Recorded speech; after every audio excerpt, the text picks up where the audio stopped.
नमस्कार दोस्तों, स्वागत है आपका अपने YouTube चैनल। Question number 1। पहला क्वेश्चन कह रहा है 7वीं शताब्दी के प्रारंभ के साथ थानेश्वर और कन्नौज के सिंहासन पर कौन विराजमान हुआ। तो क्वेश्चन नंबर 1 का सही ऑप्शन हो जाएगा ऑप्शन नंबर डी, हर्षवर्धन। कब? 606 से 647 तक हर्षवर्धन का राज्य रहा। इसी के समय एक चीनी यात्री थे फरयान, वो भी इसी के शासनकाल में आए थे और नालंदा में अध्ययन के लिए भारत के लिए आया था। आते हैं अगले क्वेश्चन पर। Question number 2। भारत में फ्रांसीसी उपनिवेश की राजधानी क्या थी। तो आपके पास क्वेश्चन तो ऑप्शन है कोचीन, पांडिचेरी, कालीकट और गोवा।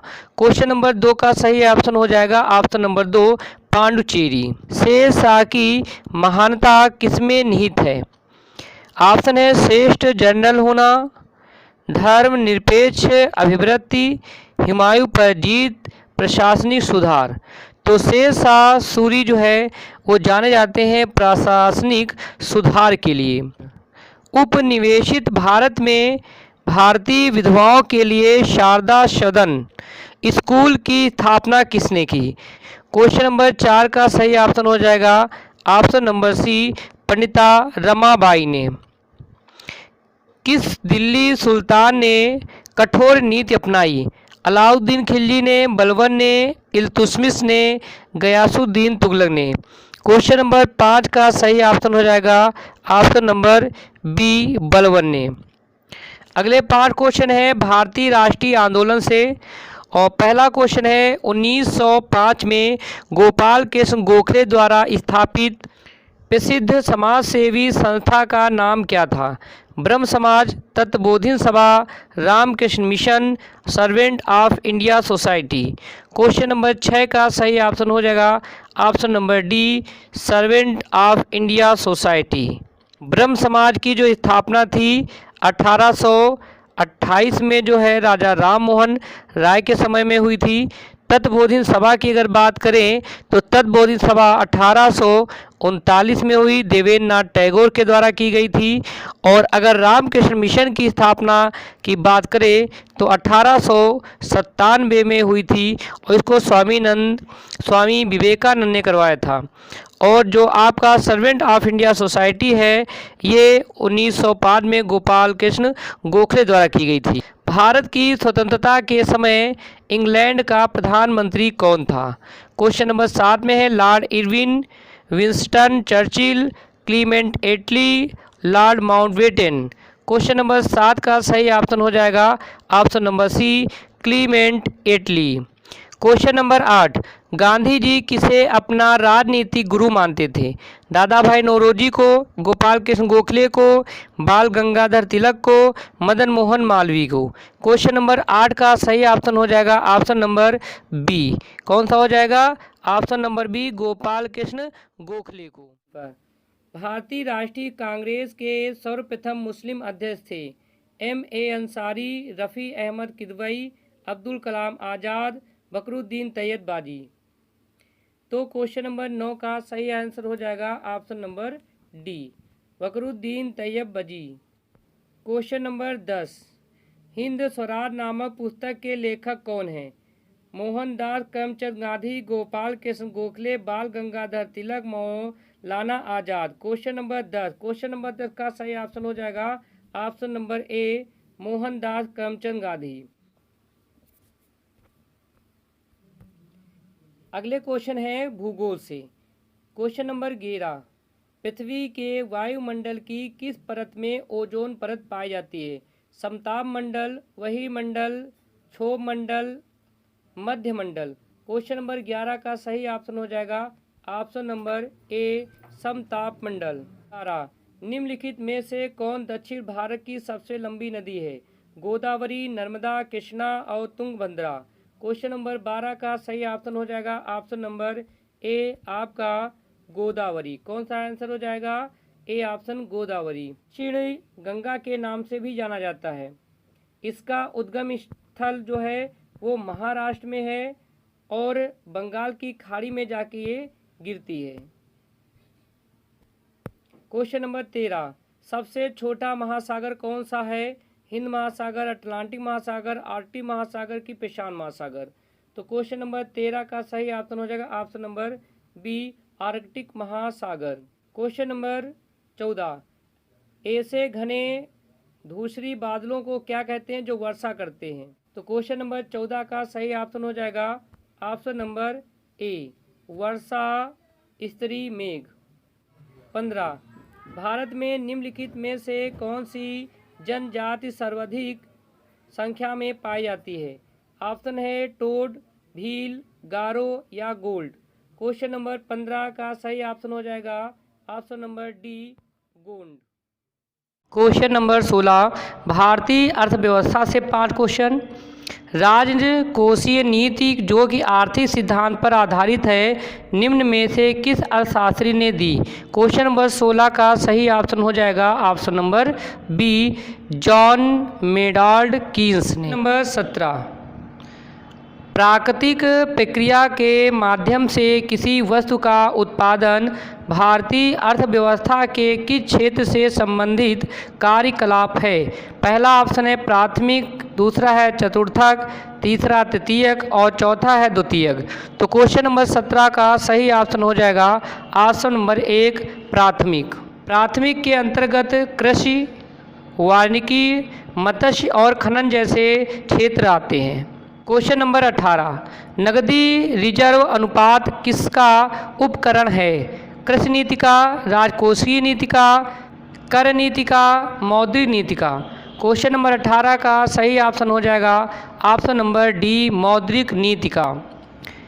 नकदी रिजर्व अनुपात यानी CRR मौद्रिक नीति का उदाहरण है। जब बाजार में तरलता की अधिकता होती है तो RBI इसका उपयोग कर बाजार से तरलता को कम कर देता है। इससे मुद्रास्फीति को संतुलित करने में सहायता मिलती है। क्वेश्चन नंबर 19, विश्व व्यापार संगठन का मुख्यालय कहाँ है? क्वेश्चन नंबर 19 का सही ऑप्शन है option number C, Geneva, Switzerland. अगला क्वेश्चन है, अर्थशास्त्र मानव निर्मित उत्पादन उपकरण को किस रूप में वर्गीकृत करता है? ए है संगठन, बी है उपकरण, सी है श्रम और डी है पूंजी। क्वेश्चन नंबर 20 का सही ऑप्शन हो जाएगा ऑप्शन नंबर डी, पूंजी। 5 क्वेश्चन है भारतीय संविधान एवं लोक प्रशासन से। क्वेश्चन नंबर 21, राष्ट्रीय खाद्य सुरक्षा अधिनियम निम्नलिखित में से किस वर्ष में पारित किया गया था? 2012 में, 2014 में, 2011 में, 2013 में। क्वेश्चन नंबर 21 का सही ऑप्शन हो जाएगा ऑप्शन नंबर डी, 2013 में। इस अधिनियम का उद्देश्य लोगों को सस्ती दर पर पर्याप्त मात्रा में उत्तम खाद्यान्न उपलब्ध कराना था। क्वेश्चन नंबर 22, जिला कलेक्टर का पद कब बनाया गया? क्वेश्चन नंबर 22 का सही ऑप्शन हो जाएगा ऑप्शन नंबर बी, 1772 में। 1772 में वारिंग हेस्टिंग के समय ये पद बनाया गया। उसने 1772 में प्रत्येक ज़िले में एक जो है फौजदारी तथा दीवानी अदालत की स्थापना भी की थी।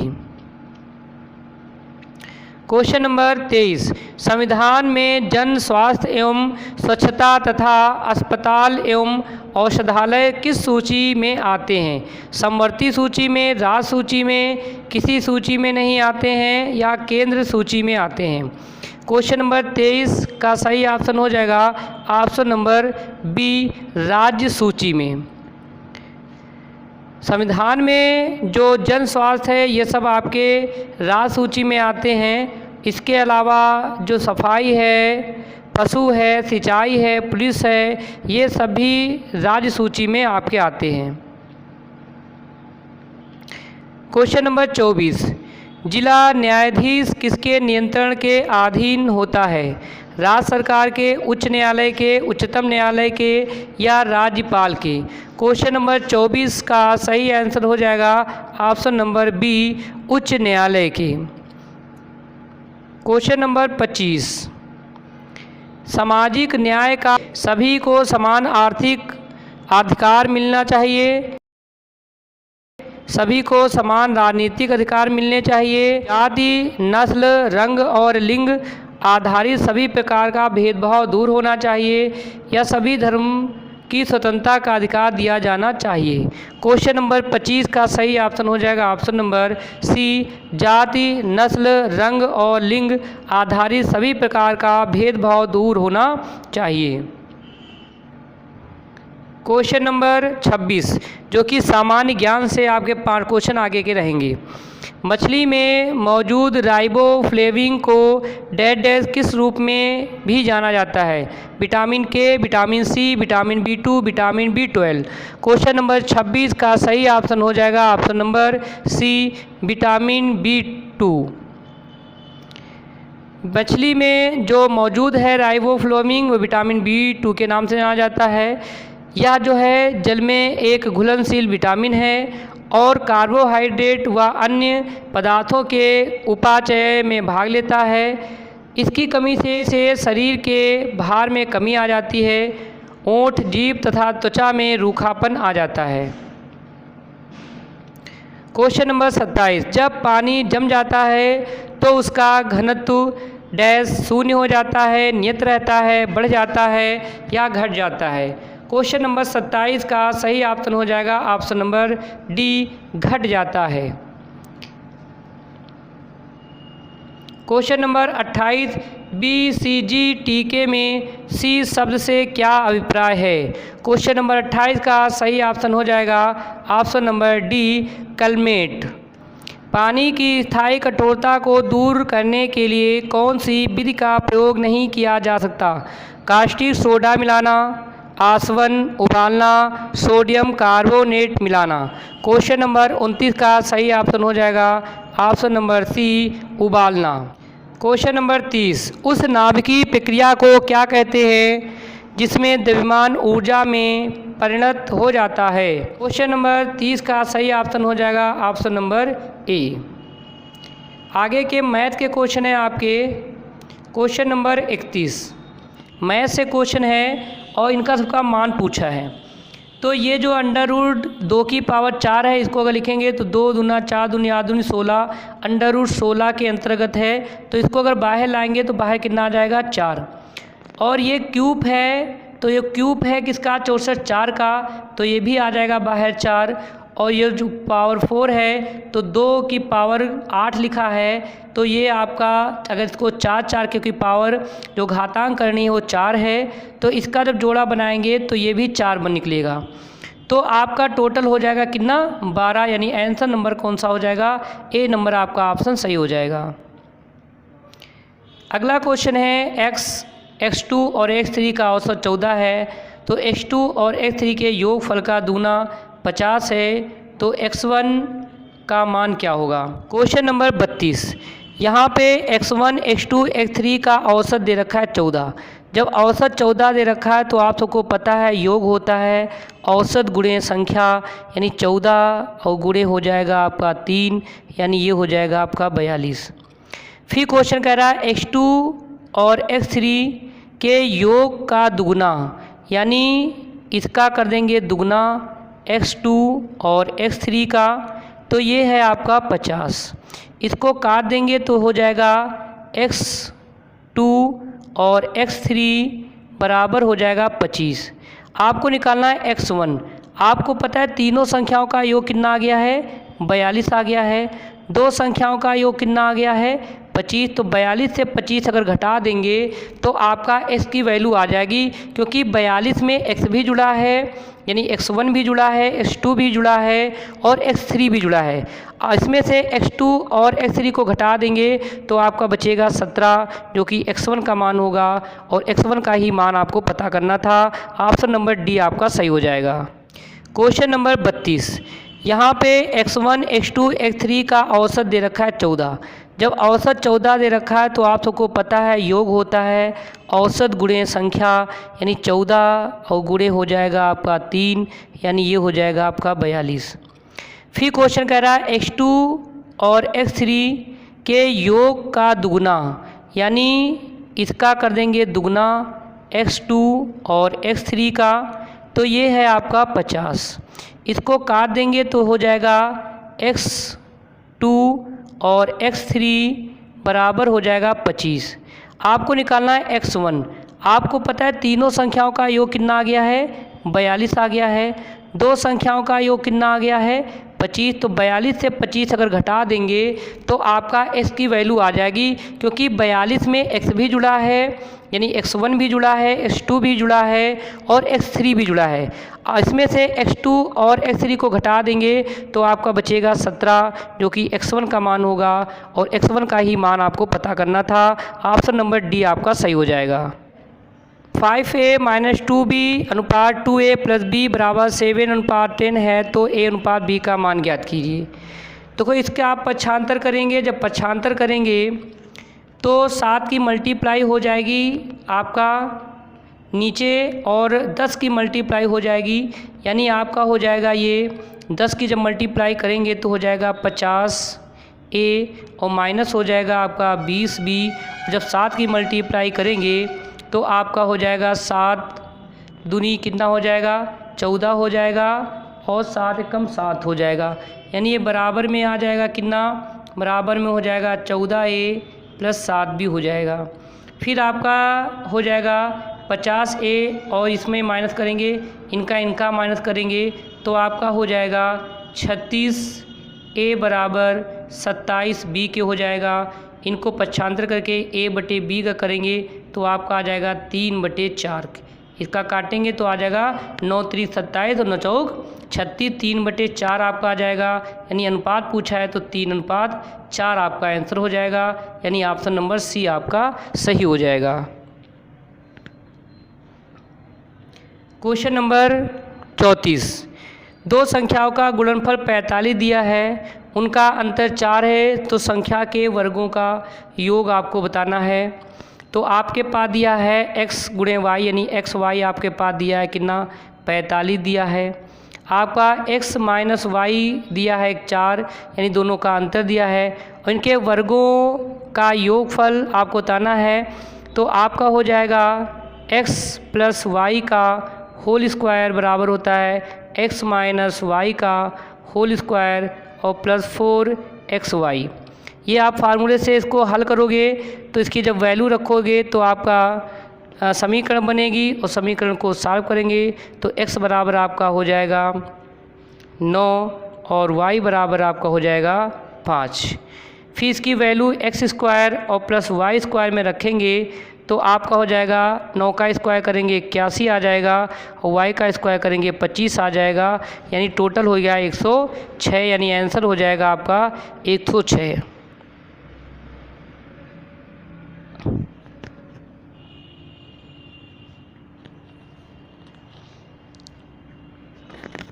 Question number 35। क्वेश्चन नंबर 35 कह रहा है कि क्वेश्चन नंबर 35 कह रहा है a का क्यूब, 2 का क्यूब, 3 का क्यूब, डेढ़ 10 का क्यूब बराबर 30 35 है, तो 4 32 इनका योग करके 4000 के आसपास बताना है। तो 4 + 32 + 108 डेढ़ 4000 का मान क्या होगा। तो कोई ये 4 अगर कॉमन ले लें तो बचेगा 1, 4 × 8 32 हो जाएगा, और 4 दूनी 8 और 4 × 7 28, और ऐसे ही आपका कितना हो जाएगा, आपका हो जाएगा 1000। ये आपका आ जाएगा। तो यहाँ पे आपकी अगर इनको देखेंगे तो ये इस वैल्यू के बराबर हैं, यानी हो जाएगा 4 × 3025। इसको मल्टीप्लाई कर देंगे तो आ जाएगा आपका 12100, यानी 12100 आपका आंसर हो जाएगा।